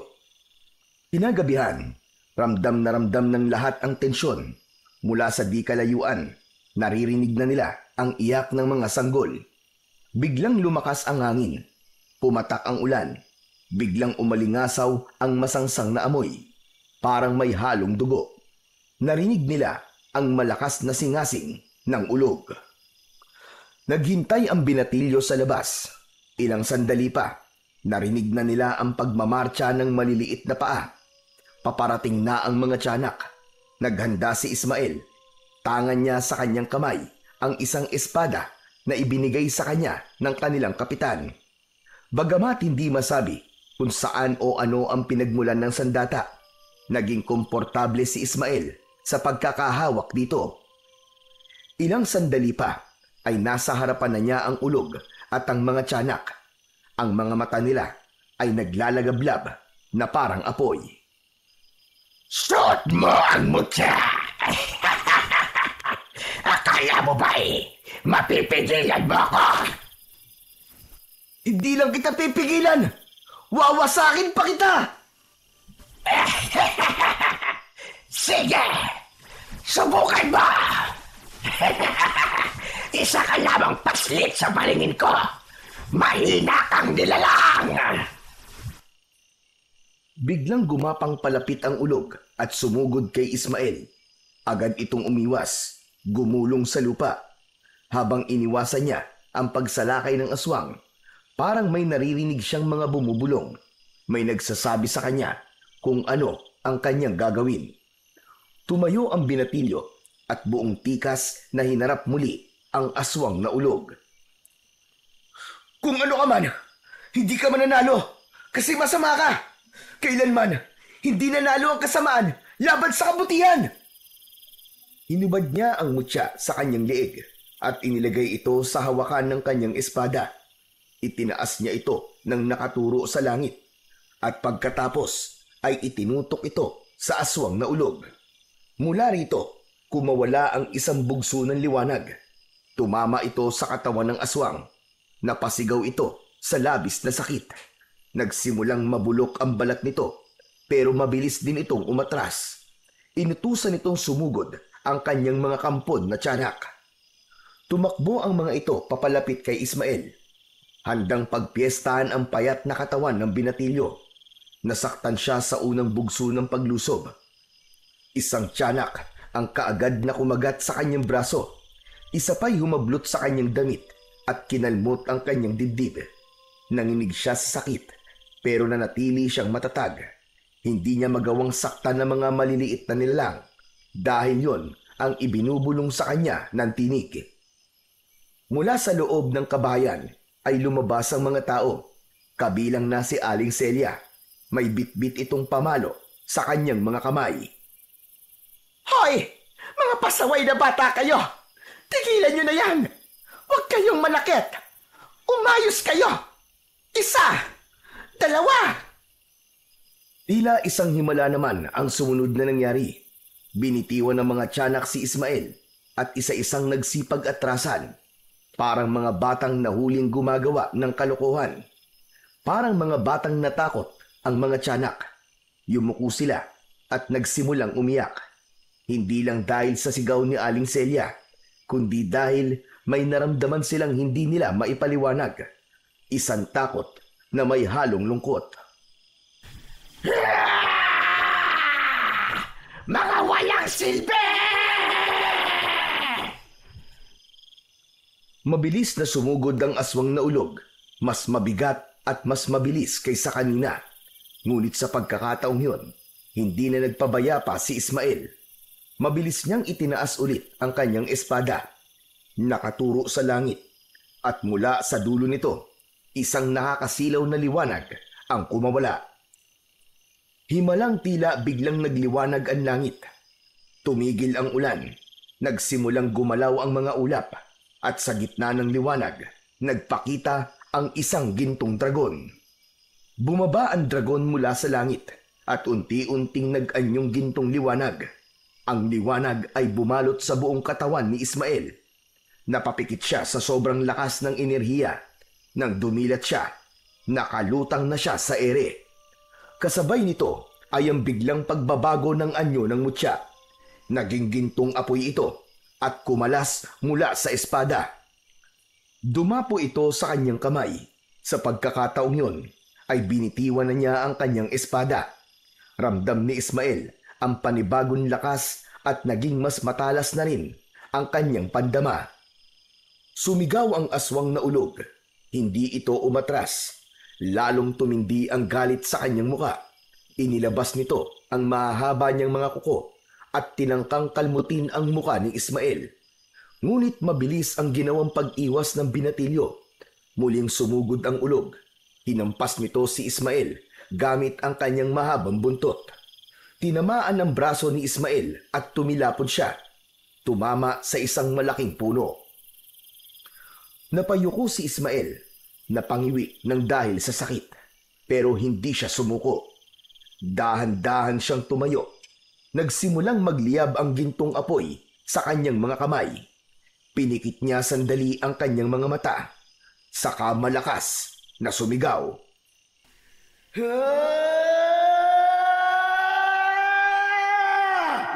Katapusan mo na! Itinapat ni Ismael ang liwanag sa kanyang dibdib. Agad itong pumasok at tila naging bahagi na ng kanyang katawan. Ang kanyang mga mata ay nagliwanag, naging tila 2 bola ng naglalagablab na apoy. Muli siyang lumutang sa ere, balot ng gintong liwanag ang kanyang buong katawan. Sa isang iglap, sinugod niya ang aswang na ulog. Diretso niyang tinumbok ito. At sa bawat pulgada ng paglapit niya, lalong lumalakas ang liwanag sa kanyang katawan. Nasisilaw ang lahat, halos hindi nila makita kung ano ang nangyayari sa laban. Samantala, inihanda naman ng binatilyo ang kanyang kamao. Isang malakas na suntok ang binitiwan niya sa dibdib ng aswang na ulog. Isang malakas na sigaw ang binitiwan ng halimaw. At sa huling pagkakataon, natupok ang ulog. Walang natira, kundi abo. Unti-unting nawala ang liwanag sa katawan ni Ismael. Mula sa ulap, muling lumitaw ang gintong dragon. Umikot ito sa ere at dahan-dahang bumaba. Inikutan nito ang mga tiyanak at sa bawat pag-ikot, naglalabas ito ng banayad na ilaw na tumatama sa mga nilalang. Isa-isang nagbago ang kanilang mga anyo. Mula sa anyo ng nakakatakot na nilalang, naging tila mumunting anghel sila na may mapayapang mga muka. Napaiyak ang lahat ng mga nanay at tatay ng baryo. Hindi nila napigilang lumapit at panoorin ang mga kaluluwang unti-unting humihiwalay sa mga katawan. Isa-isa silang sumakay sa likod ng dragon. Tahimik ang lahat habang tumataas ang dragon. Dala-dala ang mga kaluluwa ng mga sanggol patungo sa langit. Ayon sa paniniwala ng mga matatanda noon, ang dragon ay isang uri ng espiritu na tagahatid ng mga kaluluwa sa mas magandang lugar. Nang tuluyan ng nawala sa paningin ang dragon, sama-samang inilibing ng mga taga-baryo ang mga buto at labi ng mga sanggol. Inilagak nila ito sa maayos na libingan, dinasalan at nagsindi ng kandila bilang pamamaalam. Pagkatapos nito ay naglakad-lakad si Ismael kasama ang mag-asawang Celia at Tonyo. Hinahanap nila si Elisa, isang matandang babae na naninirahang mag-isa sa kubo. Malayo sa mga kapitbahay ang tumawag sa kanila. May kapansanan ito sa paa at halatang hirap na sa katawan. Sinabi nitong nasa kanya ang bata. Nagulat naman ng mag-asawa. Lumapit sila at nakita ang kanilang anak na ligtas. Kwento ng matanda, nakita niyang naligaw sa lugar niya ang bata. Agad niya itong pinatuloy sa bahay para alagaan habang wala pang naghahanap. Humingi ito ng tawad sa mag-asawa dahil hindi nito naisoli ang bata sa kanila dahil hirap siyang maglakad. Agad na nagyakap ang pamilya at nagpasalamat ang mga ito sa matanda. Mula ng araw na yon, nagbalik na ang katahimikan sa baryo. Nag-iba na ang tingin ng mga tao kay Ismael. Hindi na siya itinuring na malas. Madalas na siyang purihin ng mga tao. Niyayakap siya ng mga bata. At tanggap na siya ng lahat. Nagbago na rin si Mang Tonyo. Nagsimulang lumambot ang puso niya at inamin ang kanyang mga pagkukulang. Hindi nagtagal, inampon nila ni Aling Celia si Ismael at itinuring bilang isang tunay na anak. Masayang masaya si Ismael sa lahat ng mga nangyari sa kanyang buhay. Tuwing gabi, palagi niyang tinatanaw ang langit sa direksyon kung saan umakyat ang gintong dragon. Palagi siyang nagpapasalamat dito at palagi niyang ipinagdarasal na sana nasa magandang lugar na din ang mga kaluluwa ng mga bata at ni Lolo Berting. Sa lahat ng mga kababalaghang nangyari sa kanilang lugar, may natutunan doon ang mga tao. Natutunan nilang ang pagmamahal ay may kapangyarihang baguhin ang puso ng kahit na sinong nilalang, tao man o halimaw. Simula noon, naging mas bukas ang mga taga-baryo sa isa't isa. Mas naging matatag ang samahan nila. Hindi na nila hinuhusgahan ang mga tao base sa pinanggalingan, itsura o katayuan sa buhay. Natutunan nilang makinig, magmahal at magpatawad. Si Ismael naman ay lumaking mas matapang, mas mapagkumbaba at punong-puno ng pag-asa. Ginugol niya ang buhay sa pagtulong sa iba. Nagamit niya ang kanyang mutya sa pagpapagaling ng karamdaman ng iba. Tumatak sa mga tao ang alaala ng babaeng ahas, ang gintong dragon, at ang mga tiyanak na naging anghel. At syempre, ang binatilyong minsang tinatawag na malas, na sa huli ay naging bayani ng lahat.